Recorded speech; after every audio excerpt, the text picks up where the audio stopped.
প্রিয় দেশবাসী, আসসালামু আলাইকুম। আরবি নার্সারি থেকে আমি আপনাদেরকে শুভেচ্ছা ও স্বাগতম জানাচ্ছি। আম তো আম, আপনার হলো জ্যৈষ্ঠী আষাঢ় শ্রাবণ চলে না, কিন্তু আম কাটিবন যেটা 12 মাসি হয়, এই আমটা আপনারা একটু রোপণ করে দেখেন। এই আমটা কত সুস্বাদু সুমিষ্ট এবং বছরে 3-4 বার পাবেন। এই আমটা অসময়ে পাচ্ছেন, স্টোর করা লাগিচ্ছে না, আপনার গাছই হচ্ছে।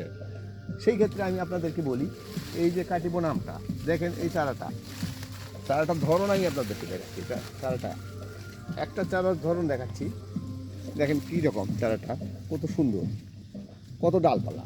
এই যে আর একটা, হয়তো একটা দেখালাম বললেন হলো না, এই যে আর একটা, এই যে কত এখান থেকে কত ডালপালা হয়েছে। এটা কাটিবন আম। এই যে একটা, কাটিবন, এই যে দেখেন আমটা রোপণ যোগ্য একটা আম, আমের মতো আম। এই আমটা 12 মাসি আম, 3-4 বার ধরবে, মুকুল থাকবে। এই যে মুকুল আমি আপনাদেরকে দেখাচ্ছি, তথ্য প্রমাণ।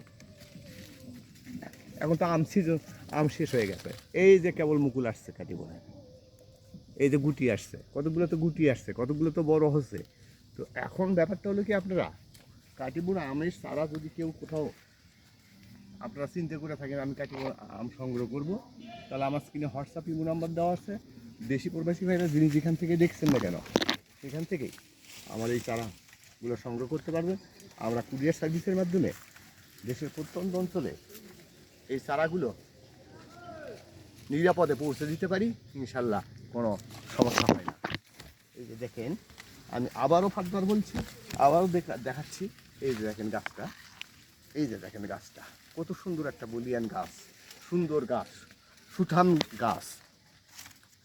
প্রবাসী ভাইয়েরা এবং দেশি ভাইয়েরা, আমি বিশেষ করে প্রবাসী ভাইদের দৃষ্টি আকর্ষণ করে বলছি, যদি আপনাদের বাড়ির আঙ্গনায় ছাদে কোথাও এই গাছগুলো রোপণ করতে চান, তাহলে আমার স্ক্রিনে নাম্বার দেওয়া আছে, এই নাম্বারে যোগাযোগ করবেন, ইনশাল্লাহ পেয়ে যাবেন। এটা আশা করি ভালো থাকবেন, একটু সাবধানে চলাফেরা করবেন। দেশের পৃথিবীতে যুদ্ধের অবস্থা চলছে, একটু সাবধানে চলাফেরা করবেন।